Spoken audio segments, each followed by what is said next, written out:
Thank you so much for being with us on the Holyrood Sources podcast as we bring you a special episode with the leader and deputy leader of the Scottish Labour Party.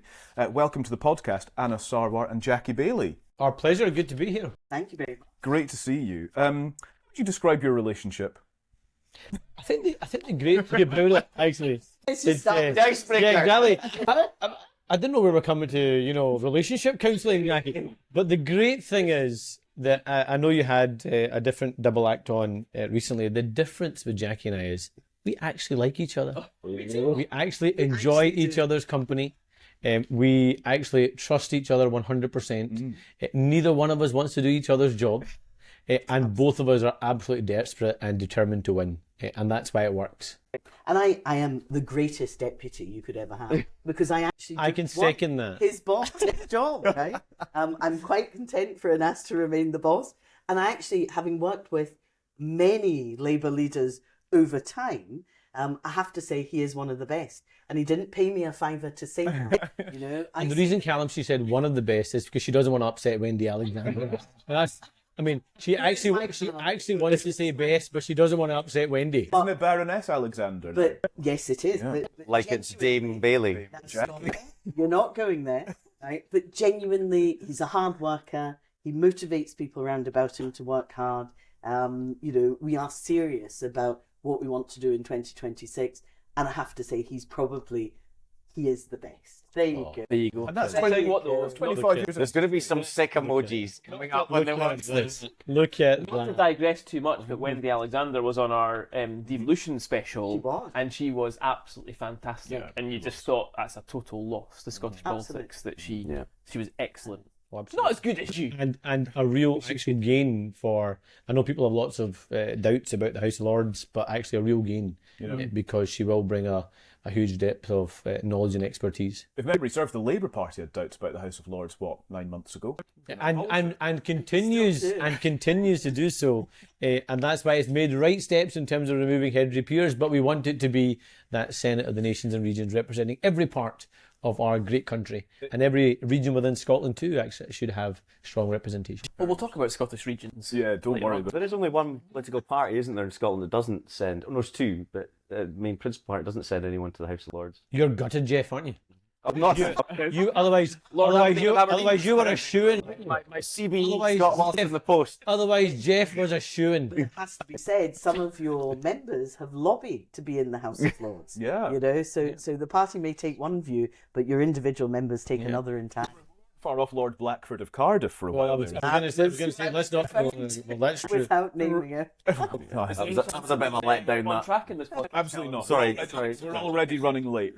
It's great to see you both. Thank you very much. Pleasure, thank you. And Thanks the previous people in these chairs actually were the First Minister and Deputy First Minister, so it's nice to see you both. And we'll see if we can, where we get to. You had the current and then the next. Well, it's funny you say that, Anas, because when you joined this podcast for the first time ever, which was in April 2023, you said you'd spoken to Sir Keir Starmer at that point, and you said, here's the quote, "I want you to be Prime Minister, but what's really important is I need to be going into the election in 2026 with the midterm of a popular Labour government, not an unpopular Labour government." 2 years on, almost, how do you think that's working out? Well, firstly, we're not in the midterm yet, which is important to emphasise. Which is important to emphasise. But look, the serious point here is there is no path, because I'm a keen listener to the podcast. You'll be happy to know. And I do on occasion think, that's a good analysis. And I do on occasion think, actually, that's not a good analysis. I won't say who in particular I'm talking about. But look, the important point is, I honestly believe there was no route to a Scottish Labour victory in 2026 unless we got rid of the Tories and elected a UK Labour government. Because if we hadn't fundamentally changed Scottish politics and UK politics in the frame of it, then I think the choice would have been very, very different come May 2026. And I have always been really clear, and Keir's heard me say it directly to him, you've heard me say it in the media before, is for me the end game and the result isn't the election of a UK Labour government. For me, Keir Starmer being Prime Minister and a UK Labour government is a stepping stone for what I want to do in Scotland, which is to elect a Scottish Labour government and for me to be First Minister, because we have got all the talent, all the people, all the resources, all the powers available to us to make significant change here in Scotland. What we lack is the political will, and I think a lack of imagination from the current Scottish Government. And I know we're going to talk about regional politics within Scotland in a moment, or later on in the podcast.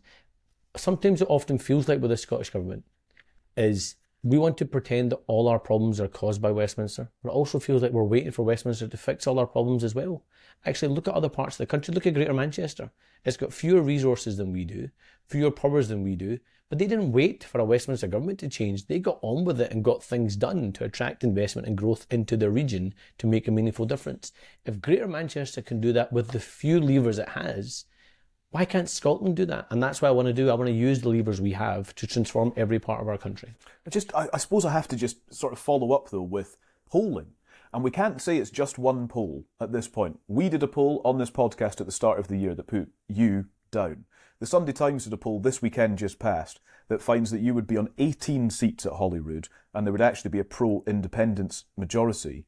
There's got to be a concession here that this isn't going in your direction right now.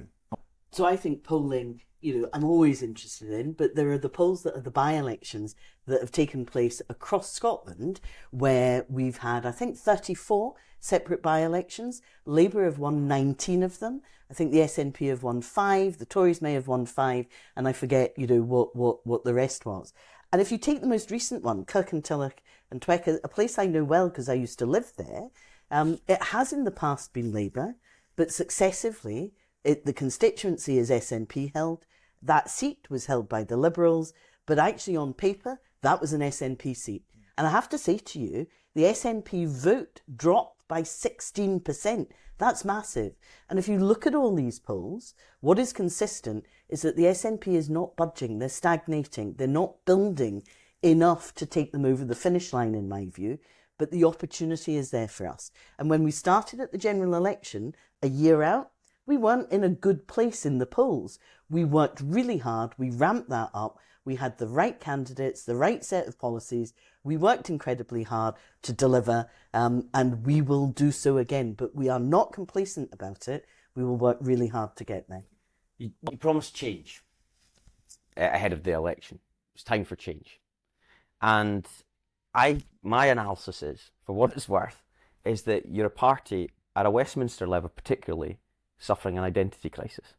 So we were told as part of this change agenda that you were the party on the side of real people, and then you cut the winter fuel allowance. We were told that you were a party of lower emissions and decarbonisation, and then you approve a third runway at Heathrow.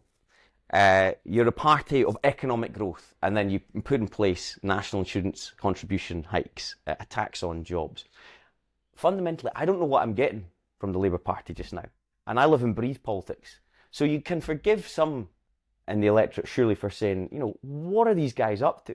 How can I back something that I don't know what it stands for? You've got an identity crisis. Would you accept that your Westminster party has given you an identity crisis and it's really shallowing your ability to have a platform in 26? Look, I don't accept it. Let me come back on 3 really quick points. One is, if I believed every poll in the last 4 years, or every pollster or every pundit, then we wouldn't have had the success we had last year, and we wouldn't be going into the election 2026 believing that we're on the pitch and believing we're going to win.